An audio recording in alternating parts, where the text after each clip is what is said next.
ਰਸਤੇ ਭਾਵੇਂ ਜਿਹੜੇ ਮਰਜ਼ੀ ਹੋਣ, ਚਾਹੇ ਇਲੈਕਸ਼ਨ ਦਾ ਹੋਵੇ ਚਾਹੇ ਇਲੈਕਸ਼ਨ ਤੋਂ ਬਾਹਰ ਦਾ ਹੋਵੇ, ਨਿਸ਼ਾਨਾ ਜਦੋਂ ਤੱਕ ਅਸੀਂ ਆਪਣੀ ਸੰਗਤ ਨੂੰ ਛਾਤੀ ਚੌੜੀ ਕਰਕੇ ਤੇ ਬੁਲੰਦ ਆਵਾਜ਼ 'ਚ ਨਾ ਦੱਸ ਸਕੇ ਵੀ ਸਾਡਾ ਨਿਸ਼ਾਨਾ ਖਾਲਿਸਤਾਨ ਆ, ਉਦੋਂ ਤੱਕ ਭੰਬਲ ਭੂਸੇ ਰਹਿਣੇ।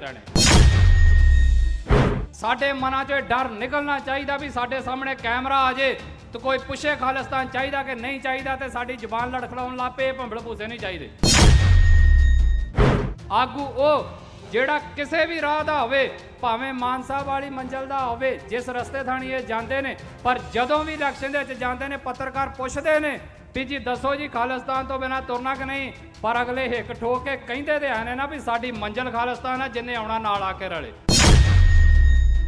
ਸਾਡਾ ਫਿਕਰ ਇਹ ਨਹੀਂ ਹੋਣਾ ਚਾਹੀਦਾ ਵੀ ਇੱਥੇ ਹਿੰਦੂ ਵੀ ਆਉਂਦਾ ਮੁਸਲਮਾਨ ਵੀ ਆਉਂਦਾ, ਇਸ ਕਰਕੇ ਸੰਤਾਂ ਦੀ ਗੱਲ ਨਹੀਂ ਹੋਣੀ ਚਾਹੀਦੀ। ਸਾਡਾ ਫਿਕਰ ਇਹ ਹੋਣਾ ਚਾਹੀਦਾ ਵੀ ਗੱਲ ਇੱਥੋਂ ਖਾਲਿਸਤਾਨ ਦੀ ਹੋਊਗੀ, ਗੱਲ ਇੱਥੋਂ ਅਕਾਲ ਤਖਤ ਸਾਹਿਬ ਦੀ ਹੋਊਗੀ। ਜੇ ਕਿਸੇ ਨੇ ਆਉਣਾ ਆਵੇ, ਨਹੀਂ ਆਉਣਾ ਨਾ ਆਵੇ, ਸਾਡਾ ਗੁਰੂ ਸਮਰੱਥ ਆ, ਅਸੀਂ ਉਹਦੇ ਆਸਰੇ ਜੀਵਾਂਗੇ, ਤੁਹਾਡੀਆਂ ਗੋਲਕਾਂ ਦੇ ਆਸਰੇ ਨਹੀਂ। ਸਾਡੇ ਮੁੱਖ ਅਕਾਲ ਤਖਤ ਸਾਹਿਬ ਵੱਲ ਕਰਤੇ ਸੀ। ਅੱਜ 40 ਸਾਲ ਇੱਕ ਅਹਿਮ ਘਟਨਾ ਨੂੰ ਹੋਣ ਵਾਲੇ ਆ। ਤਕਰੀਬਨ 2 ਮਹੀਨਿਆਂ ਬਾਅਦ ਇੱਕ ਫੋਟੋ ਤੁਸੀਂ ਬਹੁਤ ਵੇਖੀ ਹੋਏਗੀ, ਅੱਜ ਵੀ ਬਹੁਤ ਵਰਤੀ ਜਾਂਦੀ ਆ। ਜਦੋਂ ਅਕਾਲ ਤਖਤ ਸਾਹਿਬ ਦੇ ਸਾਹਮਣੇ ਦਿਓੜੀ ਦੇ ਤੱਕ ਲੋਕ ਚੜੇ ਨੇ, ਸੰਗਤਾਂ ਕੇਸਰੀ ਪੱਗਾਂ ਦੇ ਵਿੱਚ ਨੇ, ਕਿਤੇ ਤਿਲ ਸੁੱਟਣ ਨੂੰ ਥਾਂ ਨਹੀਂ ਆ। ਉਹ ਫੋਟੋ ਆ 26 ਜਨਵਰੀ 1986 ਦੇ ਸਰਬੱਤ ਖਾਲਸਾ ਦੀ। ਉਸ ਸਰਬੱਤ ਖਾਲਸਾ ਨੇ ਸਾਰੀ ਕੌਮ ਨੂੰ ਇੱਕ ਥਾਂ ਤੇ ਲਿਆਂਦਾ ਤੇ ਅਗਲਾ ਸੰਘਰਸ਼ ਦੇ ਭੰਬਲ ਭੂਸੇ ਦੂਰ ਕਰਕੇ ਇੱਕ ਰਾਹ ਸਹੀ ਕੀਤਾ ਸੀ। ਮੈਨੂੰ ਇੰਜ ਲੱਗਦਾ ਕਿ ਅੱਜ 40 ਸਾਲਾਂ ਬਾਅਦ ਸਿੱਖਾਂ ਨੂੰ ਇੱਕ ਵਾਰ ਫੇਰ ਆਪਣਾ ਮੁੱਖ ਅਕਾਲ ਤਖਤ ਸਾਹਿਬ ਵੱਲ ਕਰਨਾ ਚਾਹੀਦਾ ਤੇ 40 ਸਾਲ ਪੂਰੇ ਹੋਣ ਤੇ 26 ਜਨਵਰੀ 2026 ਨੂੰ ਇੱਕ ਵਾਰ ਫੇਰ ਕੇਸਰੀ ਦਸਤਾਰਾਂ ਅਕਾਲ ਤਖਤ ਸਾਹਿਬ ਦੇ ਸਨਮੁਖ ਦਿਖਣੀਆਂ ਚਾਹੀਦੀਆਂ ਨੇ। ਸਾਡੇ ਇਕੱਠ ਉੱਥੇ ਦਿਖਣੇ ਚਾਹੀਦੇ ਨੇ। ਸਾਡੀ ਪੋਲਿਟਿਕਸ ਬਹੁਤ ਹੋ ਗਈ ਵੀ ਸਾਡਾ ਚੰਡੀਗੜ੍ਹ ਖੋਲਿਆ ਚੱਲ ਇਕੱਠ, ਸਾਡਾ ਆਹ ਖੋਲਿਆ ਚੱਲ ਇਕੱਠ, ਸਾਡੇ ਕੋਲੋਂ ਆਹ ਖੋ ਕੇ ਲੈ ਚੱਲੇ ਚੱਲ ਇਕੱਠ। ਇਹ ਬਥੇਰੀ ਹੋ ਗਈ ਡਿਫੈਂਸਿਵ ਪੋਲਿਟਿਕਸ। ਹੁਣ ਇੱਕ ਵਾਰ ਸਾਨੂੰ ਆਪਣੇ ਵੱਖੀ ਦੇ ਵਿੱਚੋਂ ਕੱਢ ਕੇ ਕਰਨਾ ਪਏਗਾ ਤੇ ਉਹ ਵਾਰ ਕਰਨ ਦੇ ਲਈ ਅਸੀਂ 26 ਜਨਵਰੀ ਨੂੰ ਇਕੱਠੇ ਹੋਈਏ ਤਾਂ ਕਿ ਦੱਸ ਸਕੀਏ ਵੀ ਗੁਰੂ ਦੀ ਸਿੱਖਿਆ ਅਸੀਂ ਅੱਜ ਵੀ ਆਪਣੇ ਵਿੱਚ ਸਮਾਈ ਬੈਠੇ ਹਾਂ। ਜਿਹੜਾ ਆਪਣੇ ਆਪ ਨੂੰ ਪੰਥਕ ਅਖਵਾਉਂਦਾ ਆ, ਜਿਹੜਾ ਕਹਿੰਦਾ ਆ ਕਿ ਸਾਨੂੰ ਆਜ਼ਾਦੀ ਚਾਹੀਦੀ ਆ, ਚਾਹੇ ਉਹ ਖਾਲਸਾ ਰਾਜ ਦੀ ਗੱਲ ਕਰਦਾ, ਚਾਹੇ ਸਿੱਧੀ ਆਜ਼ਾਦੀ ਤੇ ਚਾਹੇ ਸਾਡੇ ਵਾਂਗੂ ਸਿੱਧਾ ਠੋਕ ਕੇ ਖਾਲਿਸਤਾਨ ਕਹਿੰਦਾ, ਮੈਂ ਉਹਨਾਂ ਨੂੰ ਇਸ ਸਟੇਜ ਤੋਂ ਵੀ ਹੱਥ ਬੰਨ੍ਹ ਕੇ ਬੇਨਤੀ ਕਰਦਾ ਵੀ ਇਹ ਇਕੱਠ ਕਿਸੇ ਦਲ ਖਾਲਸਾ ਦਾ ਨਹੀਂ, ਕਿਸੇ ਇੱਕ ਪਾਰਟੀ ਦਾ ਨਾ ਹੋਵੇ, ਇਹ ਨਿਰੋਲ ਸਿੱਖਾਂ ਦਾ ਹੋਵੇ, ਸਾਰੀਆਂ ਸੰਸਥਾਵਾਂ ਦਾ ਹੋਵੇ ਤੇ ਉਸ ਦੀ ਮੰਜ਼ਿਲ ਉਹਦੇ 'ਚੋਂ ਤੈਅ ਕੀਤੀ ਜਾਵੇ। ਇਸ ਦੇ ਲਈ ਜੇ ਮੈਨੂੰ ਤੁਹਾਡੇ ਘਰਾਂ 'ਚ ਆ ਕੇ ਤੁਹਾਨੂੰ ਬੇਨਤੀਆਂ ਕਰਨੀਆਂ ਪਈਆਂ ਤਾਂ ਮੈਂ ਕਰਾਂਗਾ ਵੀ, ਪਰ ਸਭ ਤੋਂ ਅਹਿਮ ਬੇਨਤੀ ਮੇਰੀ ਆਪਣੀ ਸੰਗਤ ਨੂੰ ਆ ਕਿ ਹੁਣ ਮਜਲੂਮਾਂ ਵਾਲੀ ਪੋਲਿਟਿਕਸ ਬੰਦ ਕਰੀਏ। ਜਿਹੜਾ ਗੁਰੂ ਨੇ ਸਾਨੂੰ ਰਾਹ ਦਿੱਤਾ ਆ ਉਹਦੇ ਵੱਲ ਨੂੰ ਇਕੱਠੇ ਹੋ ਕੇ ਤੁਰੀਏ। 40 ਸਾਲ ਦਾ ਸਫ਼ਰ ਬਹੁਤ ਹੁੰਦਾ ਆ, 3 ਪੀੜ੍ਹੀਆਂ ਬਦਲ ਜਾਂਦੀਆਂ ਨੇ ਤੇ ਸਾਨੂੰ ਦੁਬਾਰਾ ਫੇਰ ਖਿੱਚ ਕੇ 40 ਸਾਲ ਪਿੱਛੇ ਲੈ ਕੇ ਜਾਇਆ ਜਾ ਰਿਹਾ। ਸਾਹਿਬ ਸ਼੍ਰੀ ਗੁਰੂ ਗ੍ਰੰਥ ਸਾਹਿਬ ਮਹਾਰਾਜ ਜੀ ਦੀ ਪਵਿੱਤਰ ਹਜ਼ੂਰੀ ਅੰਦਰ ਜੁੜ ਮਿਲ ਬੈਠੇ ਗੁਰੂ ਰੂਪ ਗੁਰੂ ਸਵਾਰੀ ਖਾਲਸਾ ਸਾਧ ਸੰਗਤ ਜੀ, ਫਤਿਹ ਦਾ ਜਵਾਬ ਗੱਜ ਕੇ ਦਿਆ ਜੇ ਦੁਬਾਰਾ ਨਾ ਸਾਨੂੰ ਕਹਿਣਾ ਪਏ ਵੀ ਆਵਾਜ਼ ਨਹੀਂ ਆਈ। ਵਾਹਿਗੁਰੂ ਜੀ ਕਾ ਖਾਲਸਾ, ਵਾਹਿਗੁਰੂ ਜੀ ਕੀ ਫਤਿਹ।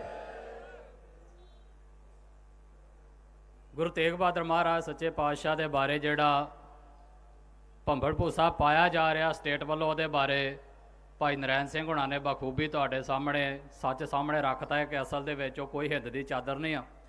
ਸਿਰਫ ਉਹਦੇ 'ਚ ਇੱਕ ਲਾਈਨ ਮੈਂ ਹੋਰ ਐਡ ਕਰ ਦੇਣਾ ਚਾਹੁੰਦਾ ਵੀ ਕਿਉਂ ਹਿੰਦ ਦੀ ਚਾਦਰ ਨਹੀਂ ਗੇ, ਸ੍ਰਿਸ਼ਟੀ ਦੀ ਚਾਦਰ ਹੀ ਕਿਉਂ ਨੇ। ਜਿੰਨੀ ਕਿ ਮੈਨੂੰ ਸਮਝ ਆਈ ਉਹ ਇਹ ਆ ਕਿ ਹਿੰਦੁਸਤਾਨ ਸਦੀਵੀ ਨਹੀਂ ਗਾ। ਅੱਜ ਹਿੰਦੁਸਤਾਨ ਹੈ, ਕੱਲ੍ਹ ਨੂੰ ਰਵੇ ਨਾ ਰਵੇ ਕਿਹਨੂੰ ਪਤਾ। ਮੁਲਕ ਬਣਦੇ ਰਹਿੰਦੇ ਨੇ, ਟੁੱਟਦੇ ਰਹਿੰਦੇ ਨੇ, ਹੱਦਾਂ ਵੱਧਦੀਆਂ ਘਟਦੀਆਂ ਰਹਿੰਦੀਆਂ ਨੇ ਤੇ ਜੇ ਕੱਲ੍ਹ ਨੂੰ ਹਿੰਦੁਸਤਾਨ ਇਸ ਧਰਤੀ ਤੇ ਮੁਲਕ ਰਵੇ ਨਾ ਤੇ ਦੱਸੋ ਜੀ ਗੁਰੂ ਤੇਗ ਬਹਾਦਰ ਕਾਹਦੀ ਚਾਦਰ ਰਹਿਣ। ਇਸ ਕਰਕੇ ਸ੍ਰਿਸ਼ਟੀ ਦੀ ਚਾਦਰ ਆ ਤੇ ਸ੍ਰਿਸ਼ਟੀ ਸਦੀਵ ਕਾਲ ਤੱਕ ਰਹਿਣੀ ਆ। ਉਹ ਕੱਲੀ ਇਸ ਧਰਤੀ ਤੱਕ ਸੀਮਤ ਨਹੀਂ ਗੀ, ਉਹ ਲੱਖ ਜਿਹੜੀਆਂ ਆਕਾਸ਼ ਪਾਤਾਲਾਂ ਦੀ ਗੱਲ ਹੁੰਦੀ ਆ ਜਿਹਦੀ ਕੋਈ ਗਿਣਤੀ ਨਹੀਂ ਗੀ, ਉੱਥੇ ਤੱਕ ਸੀਮਤ ਆ ਤੇ ਗੁਰੂ ਤੇਗ ਬਹਾਦਰ ਉਸ ਸਾਰੀ ਸ੍ਰਿਸ਼ਟੀ ਦੀ ਚਾਦਰ ਰਹਿਣੇ ਆ।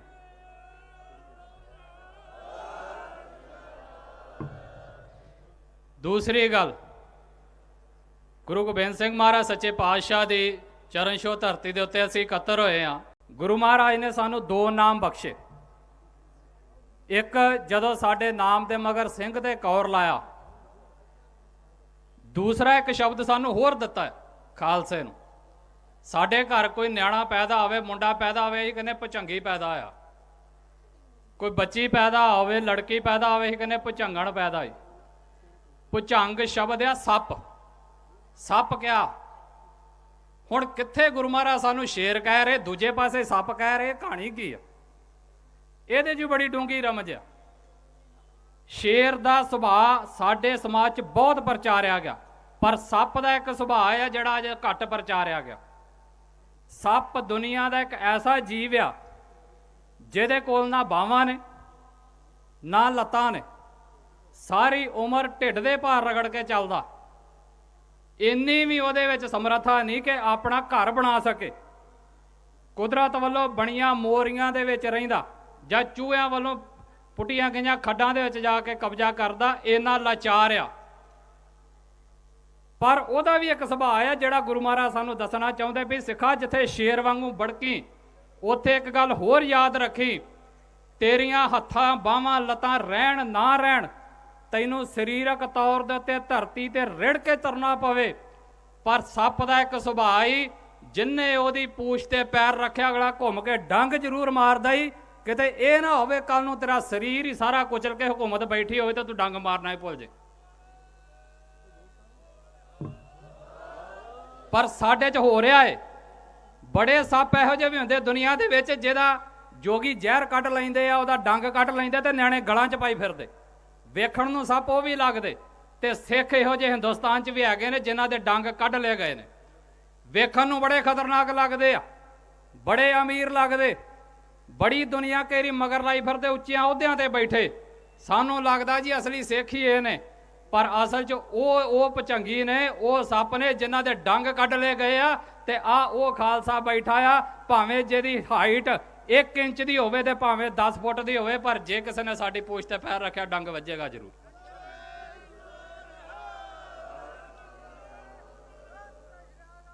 ਸਟੇਜ ਤੋਂ ਦੋ ਗੱਲਾਂ ਆਈਆਂ, ਮੈਂ ਉਹਨਾਂ ਬਾਰੇ ਆਪਣੀ ਗੱਲ ਕਹਿ ਕੇ ਤੇ ਤੁਹਾਡੇ ਕੋਲੋਂ ਮਾਫੀ ਮੰਗ ਲੈਣੀ ਆ। ਦੋ ਬੁਲਾਰਿਆਂ ਨੇ ਦੋ ਸ਼ਬਦ ਵਰਤੇ ਸੀ। ਇੱਕ ਬਲੇਰ ਸਾਹਿਬ ਨੇ ਵੀ ਸਾਡਾ ਮੁੱਖ ਸ਼੍ਰੀ ਅਕਾਲ ਤਖਤ ਸਾਹਿਬ ਵੱਲ ਹੋਣਾ ਚਾਹੀਦਾ। ਦੂਸਰਾ ਸੀ ਭਾਈ ਮਨਦੀਪ ਨੇ ਜਿਹੜਾ ਸ਼ਬਦ ਵਰਤਿਆ ਸੀ ਵੀ ਭੰਬਲ ਭੂਸੇ ਬੜੇ ਪਏ ਨੇ। ਇਹਨਾਂ ਦੋ ਗੱਲਾਂ ਦੇ ਉੱਤੇ ਮੈਂ ਫੋਕਸ ਕਰਕੇ ਤੁਹਾਡੇ ਤੋਂ ਮਾਫੀ ਮੰਗਾ। ਭੰਬਲ ਭੂਸੇ ਕਾਹਦੇ ਪਏ ਨੇ ਸਾਡੇ 'ਚ? ਇਸੇ ਗੱਲ ਦੇ ਨਾ ਵੀ ਸਾਡੀ ਮੰਜ਼ਿਲ ਕੀ ਆ, ਵੀ ਸਿੱਖ ਕਰੇ ਕੀ ਅੱਜ ਦੀ ਦਿਨ ਦੇ ਵਿੱਚ, ਸਿੱਖ ਤੁਰੇ ਕਿੱਧਰ ਨੂੰ।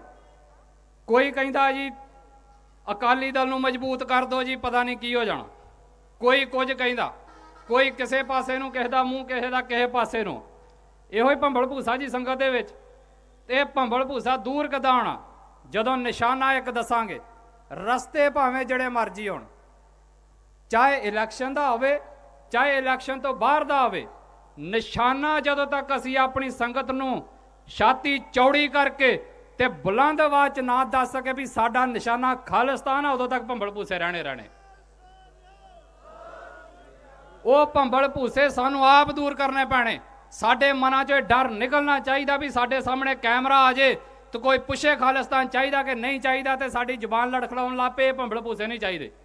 ਆਗੂ ਉਹ ਜਿਹੜਾ ਕਿਸੇ ਵੀ ਰਾਹ ਦਾ ਹੋਵੇ, ਭਾਵੇਂ ਮਾਨ ਸਾਹਿਬ ਵਾਲੀ ਮੰਜ਼ਿਲ ਦਾ ਹੋਵੇ, ਜਿਸ ਰਸਤੇ ਥਾਣੀ ਇਹ ਜਾਂਦੇ ਨੇ, ਪਰ ਜਦੋਂ ਵੀ ਇਲੈਕਸ਼ਨ ਦੇ ਵਿੱਚ ਜਾਂਦੇ ਨੇ ਪੱਤਰਕਾਰ ਪੁੱਛਦੇ ਨੇ ਵੀ ਜੀ ਦੱਸੋ ਜੀ ਖਾਲਿਸਤਾਨ ਤੋਂ ਬਿਨਾਂ ਤੁਰਨਾ ਕਿ ਨਹੀਂ, ਪਰ ਅਗਲੇ ਹਿੱਕ ਠੋਕ ਕੇ ਕਹਿੰਦੇ ਤੇ ਆਨੇ ਨਾ ਵੀ ਸਾਡੀ ਮੰਜ਼ਿਲ ਖਾਲਿਸਤਾਨ ਹੈ, ਜਿੰਨੇ ਆਉਣਾ ਨਾਲ ਆ ਕੇ ਰਲੇ। ਇਹ ਭੰਬਲ ਭੂਸਾ ਦੂਰ ਹੋਣਾ ਚਾਹੀਦਾ। ਇਹ ਦੂਰ ਕਿੱਦਾਂ ਹੋਵੇ? ਉਹ ਦੂਰ ਹੋਣਾ ਅਕਾਲ ਤਖਤ ਸਾਹਿਬ ਵੱਲ ਨੂੰ ਮੁੱਖ ਕਰਕੇ।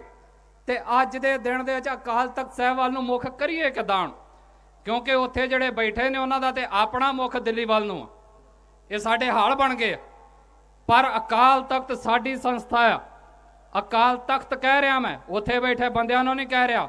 ਅਕਾਲ ਤਖਤ ਉਹ ਤਖਤ ਆ ਜਿਹਦੇ ਉੱਤੇ ਖੜੇ ਹੋ ਕੇ ਗੁਰੂ ਮਹਾਰਾਜ ਨੇ ਪਹਿਲਾ ਹੁਕਮ ਇਹ ਦਿੱਤਾ ਸੀ ਵੀ ਅੱਜ ਤੋਂ ਬਾਅਦ ਜਿੰਨੇ ਇੱਥੇ ਆਉਣਾ ਆ ਉਹ ਸੋਹਣੇ ਘੋੜੇ, ਸੋਹਣੇ ਸ਼ਸਤਰ ਤੇ ਜਵਾਨੀਆਂ ਲੈ ਕੇ ਆਉਣ, ਪੈਸਿਆਂ ਦੀ ਲੋੜ ਨਹੀਂ ਗੀ। ਤੇ ਅੱਜ ਜੇ ਗ੍ਰਾਂਟਾਂ ਪਿੱਛੇ ਵੀ ਸਾਡੀਆਂ ਸੰਸਥਾਵਾਂ ਚੱਲਣਗੀਆਂ ਕਿੱਦਾਂ? ਜੀ ਸਾਡੇ ਜੇ ਅਸੀਂ ਇੱਥੋਂ ਆਹ ਗੱਲ ਕੀਤੀ, ਫਲਾਣੇ ਧਰਮ ਦਾ ਬੰਦਾ ਇੱਥੇ ਆਉਂਦਾ ਜੀ, ਆਉਣੋਂ ਹਟ ਜੂਗਾ, ਕਾਹਦਾ ਸਾਨੂੰ ਫਿਕਰ ਪਿਆ ਭਾਈ? ਸਾਡਾ ਫਿਕਰ ਇਹ ਨਹੀਂ ਹੋਣਾ ਚਾਹੀਦਾ ਵੀ ਇੱਥੇ ਹਿੰਦੂ ਵੀ ਆਉਂਦਾ ਮੁਸਲਮਾਨ ਵੀ ਆਉਂਦਾ ਇਸ ਕਰਕੇ ਸੰਤਾਂ ਦੀ ਗੱਲ ਨਹੀਂ ਹੋਣੀ ਚਾਹੀਦੀ। ਸਾਡਾ ਫਿਕਰ ਇਹ ਹੋਣਾ ਚਾਹੀਦਾ ਵੀ ਗੱਲ ਇੱਥੋਂ ਖਾਲਿਸਤਾਨ ਦੀ ਹੋਊਗੀ, ਗੱਲ ਇੱਥੋਂ ਅਕਾਲ ਤਖਤ ਸਾਹਿਬ ਦੀ ਹੋਊਗੀ। ਜੇ ਕਿਸੇ ਨੇ ਆਉਣਾ ਆਵੇ, ਨਹੀਂ ਆਉਣਾ ਨਾ ਆਵੇ, ਸਾਡਾ ਗੁਰੂ ਸਮਰੱਥ ਆ, ਅਸੀਂ ਉਹਦੇ ਆਸਰੇ ਜੀਵਾਂਗੇ, ਤੁਹਾਡੀਆਂ ਗੋਲਕਾਂ ਦੇ ਆਸਰੇ ਨਹੀਂ। ਤੇ ਉਹਦੇ ਲਈ ਪਿਛਲੇ ਸਮਿਆਂ ਦੇ ਵਿੱਚ ਆਖਰੀ ਗੱਲ ਮੈਂ ਕਹਿ ਕੇ ਤੁਹਾਡੇ ਤੋਂ ਹੁਣ ਮਾਫੀ ਲੱਗਾ ਮੰਗਣ। ਅੱਜ ਤੋਂ ਤਕਰੀਬਨ 40 ਸਾਲ ਪਹਿਲਾਂ ਜਿਹੜੀ ਗੱਲ ਇੱਥੋਂ ਭਾਈ ਨਰੈਣ ਸਿੰਘ ਚੌੜਾ ਜੀ ਨੇ ਕੀਤੀ ਸੀ ਕਿ ਜਦੋਂ ਸਾਰੇ ਹਸੀਲੇ ਵਸੀਲੇ ਬੰਦ ਹੋ ਗਏ ਤੇ ਉਸ ਗੱਲ ਤੇ ਪਹਿਰਾ ਦਿੱਤਾ ਸੀ ਚੂਕਾ ਰਜ਼ਾਮਾ ਹੀਲ ਤੇ ਆਲੀ ਤੇ ਵੀ ਸੰਤ ਜਰਨੈਲ ਸਿੰਘ ਤੇ ਉਹਦੇ ਸਾਥੀਆਂ ਨੇ ਸ਼ਮਸ਼ੀਰ ਦੇ ਮੁੱਠੇ ਨੂੰ ਹੱਥ ਪਾਇਆ ਤੇ ਉਹ ਸੰਘਰਸ਼ ਅਸੀਂ ਅਗਲੇ 10-15 ਸਾਲ ਲੜਿਆ ਤੇ ਉਸ ਸੰਘਰਸ਼ ਨੇ ਸਾਡੇ ਮੁੱਖ ਅਕਾਲ ਤਖਤ ਸਾਹਿਬ ਵੱਲ ਕਰਤੇ ਸੀ। ਅੱਜ 40 ਸਾਲ ਇੱਕ ਅਹਿਮ ਘਟਨਾ ਨੂੰ ਹੋਣ ਵਾਲੇ ਆ। ਤਕਰੀਬਨ 2 ਮਹੀਨਿਆਂ ਬਾਅਦ ਇੱਕ ਫੋਟੋ ਤੁਸੀਂ ਬਹੁਤ ਵੇਖੀ ਹੋਏਗੀ, ਅੱਜ ਵੀ ਬਹੁਤ ਵਰਤੀ ਜਾਂਦੀ ਆ। ਜਦੋਂ ਅਕਾਲ ਤਖਤ ਸਾਹਿਬ ਦੇ ਸਾਹਮਣੇ ਦਿਉੜੀ ਦੇ ਤੱਕ ਲੋਕ ਚੜੇ ਨੇ, ਸੰਗਤਾਂ ਕੇਸਰੀ ਪੱਗਾਂ ਦੇ ਵਿੱਚ ਨੇ, ਕਿਤੇ ਤਿਲ ਸੁੱਟਣ ਨੂੰ ਥਾਂ ਨਹੀਂ ਆ। ਉਹ ਫੋਟੋ ਆ 26 ਜਨਵਰੀ 1986 ਦੇ ਸਰਬੱਤ ਖਾਲਸਾ ਦੀ। ਉਸ ਸਰਬੱਤ ਖਾਲਸਾ ਨੇ ਸਾਰੀ ਕੌਮ ਨੂੰ ਇੱਕ ਥਾਂ ਤੇ ਲਿਆਂਦਾ ਤੇ ਅਗਲਾ ਸੰਘਰਸ਼ ਦੇ ਭੰਬਲ ਭੂਸੇ ਦੂਰ ਕਰਕੇ ਇੱਕ ਰਾਹ ਸਹੀ ਕੀਤਾ ਸੀ। ਮੈਨੂੰ ਇੰਜ ਲੱਗਦਾ ਕਿ ਅੱਜ 40 ਸਾਲਾਂ ਬਾਅਦ ਸਿੱਖਾਂ ਨੂੰ ਇੱਕ ਵਾਰ ਫੇਰ ਆਪਣਾ ਮੁੱਖ ਅਕਾਲ ਤਖਤ ਸਾਹਿਬ ਵੱਲ ਕਰਨਾ ਚਾਹੀਦਾ ਤੇ 40 ਸਾਲ ਪੂਰੇ ਹੋਣ ਤੇ 26 ਜਨਵਰੀ 2026 ਨੂੰ ਇੱਕ ਵਾਰ ਫੇਰ ਕੇਸਰੀ ਦਸਤਾਰਾਂ ਅਕਾਲ ਤਖਤ ਸਾਹਿਬ ਦੇ ਸਨਮੁਖ ਦਿਖਣੀਆਂ ਚਾਹੀਦੀਆਂ ਨੇ, ਸਾਡੇ ਇਕੱਠ ਉੱਥੇ ਦਿਖਣੇ ਚਾਹੀਦੇ ਨੇ। ਮੈਂ ਇਹ ਨਹੀਂ ਕਹਿੰਦਾ ਕਿ ਉਹ ਸਰਬੱਤ ਖਾਲਸਾ ਹੋਵੇ, ਪਰ ਅਸੀਂ ਆਪਣਾ ਨਿਸ਼ਾਨਾ ਉੱਥੋਂ ਤੈਅ ਕਰ ਸਕਦੇ ਹਾਂ। ਅੱਜ ਮੇਰੀ ਲੱਤ 'ਚ ਕਿਸੇ ਨੇ ਡਾਂਗ ਮਾਰਤੀ, ਚੱਕ ਪੰਥ ਇਕੱਠਾ, ਹਜ਼ਾਰਾਂ ਦਾ ਇਕੱਠ। ਕਿਸੇ ਨੇ ਤੁਰੇ ਜਾਂਦਿਆਂ ਠਿੱਪੀ ਲਾਤੀ, ਉਹਦੇ ਜੀ ਬੱਲੇ ਬੱਲੇ ਹਕੂਮਤ ਨੇ ਪਤਾ ਨਹੀਂ ਕੀ ਕਰਤਾ, ਚੱਕ ਇਕੱਠ।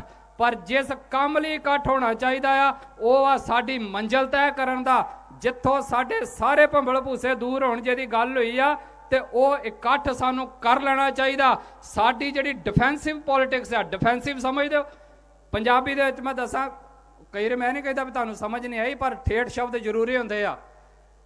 ਪੈਂਦੇ ਖਾਨ ਦੇ ਨਾਲ ਜੰਗ ਲੱਗੀ ਹੋਣ ਤੇ ਗੁਰੂ ਮਹਾਰਾਜ ਨੇ ਕਿਹਾ ਪੈਂਦੇ ਖਾਨ ਵਾਰ ਕਰ। ਉਹ ਜਦੋਂ ਵਾਰ ਲੱਗੇ ਕਰਨ, ਪੈਂਦੇ ਖਾਨ ਕਹਿੰਦਾ ਜੀ ਤੁਸੀਂ ਕਰੋ, ਉਹ ਕਹਿੰਦਾ ਨਹੀਂ ਚੜ ਕੇ ਤੂੰ ਐ ਵਾਰ ਕਰ। ਜਦੋਂ ਵਾਰ ਕੀਤਾ ਤੇ ਗੁਰੂ ਮਹਾਰਾਜ ਨੇ ਢਾਲ ਦੇ ਕੇ ਡੱਕਿਆ।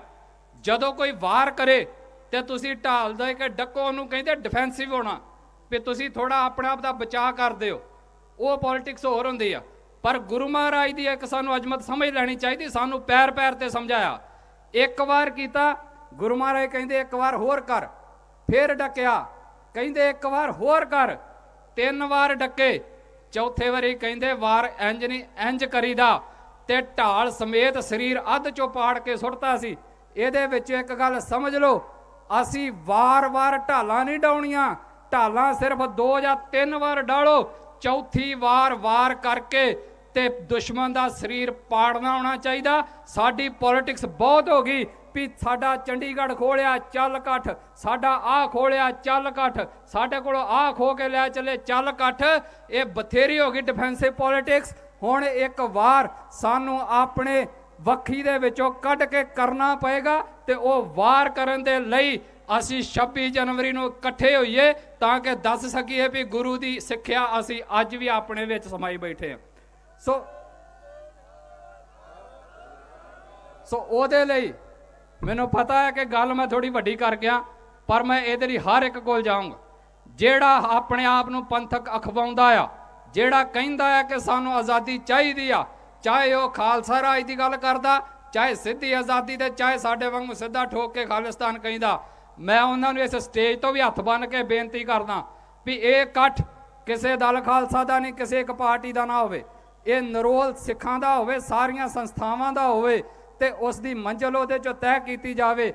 ਇਸ ਦੇ ਲਈ ਜੇ ਮੈਨੂੰ ਤੁਹਾਡੇ ਘਰਾਂ 'ਚ ਆ ਕੇ ਤੁਹਾਨੂੰ ਬੇਨਤੀਆਂ ਕਰਨੀਆਂ ਪਈਆਂ ਤਾਂ ਮੈਂ ਕਰਾਂਗਾ ਵੀ, ਪਰ ਸਭ ਤੋਂ ਅਹਿਮ ਬੇਨਤੀ ਮੇਰੀ ਆਪਣੀ ਸੰਗਤ ਨੂੰ ਆ ਕਿ ਹੁਣ ਮਜਲੂਮਾਂ ਵਾਲੀ ਪੋਲਿਟਿਕਸ ਬੰਦ ਕਰੀਏ। ਜਿਹੜਾ ਗੁਰੂ ਨੇ ਸਾਨੂੰ ਰਾਹ ਦਿੱਤਾ ਆ ਉਹਦੇ ਵੱਲ ਨੂੰ ਇਕੱਠੇ ਹੋ ਕੇ ਤੁਰੀਏ। 40 ਸਾਲ ਦਾ ਸਫ਼ਰ ਬਹੁਤ ਹੁੰਦਾ ਆ, 3 ਪੀੜ੍ਹੀਆਂ ਬਦਲ ਜਾਂਦੀਆਂ ਨੇ ਤੇ ਸਾਨੂੰ ਦੁਬਾਰਾ ਫੇਰ ਖਿੱਚ ਕੇ 40 ਸਾਲ ਪਿੱਛੇ ਲੈ ਕੇ ਜਾਇਆ ਜਾ ਰਿਹਾ, ਜਦੋਂ ਵਾਰ-ਵਾਰ ਕਿਹਾ ਜਾਂਦਾ ਵੀ ਨਹੀਂ ਜੀ ਆਨੰਦਪੁਰ ਸਾਹਿਬ ਦਾ ਮਤਾ ਚਾਹੀਦਾ, ਵੱਧ ਅਧਿਕਾਰ ਚਾਹੀਦੇ, ਫਲਾਨ ਚਾਹੀਦਾ, ਢੀਂਗ ਚਾਹੀਦਾ। ਇਹ ਸਾਰਾ ਕੁਝ ਸਾਨੂੰ ਉਦੋਂ ਤੱਕ ਚਾਹੀਦਾ ਸੀ ਜਦੋਂ ਤੱਕ ਸਾਡਾ ਅਕਾਲ ਤਖਤ ਸਾਹਿਬ ਇਸ ਧਰਤੀ ਦੇ ਉੱਤੇ ਢਹਿ ਢੇਰੀ ਹੋ ਕੇ ਨਹੀਂ ਸੀ ਡਿੱਗਾ। ਪਰ ਜਦੋਂ ਇਸ ਹਿੰਦੁਸਤਾਨ ਨੇ ਅਕਾਲ ਤਖਤ ਸਾਹਿਬ ਤੇ ਹਮਲਾ ਕਰਤਾ ਤੇ ਫਿਰ ਸੰਤ ਜਰਨੈਲ ਸਿੰਘ ਨੇ ਸਾਫ਼ ਕਹਿਤਾ ਸੀ ਵੀ ਖਾਲਿਸਤਾਨ ਦੀ ਨੀਂਹ ਰੱਖੀ ਜਾਏਗੀ ਤੇ ਨੀਂਹ ਰੱਖੀ ਗਈ ਆ। ਹੁਣ ਉਹਦੀ ਉਸਾਰੀ ਦੇ ਲਈ ਇਕੱਠ ਹੋਣੇ ਚਾਹੀਦੇ ਆ।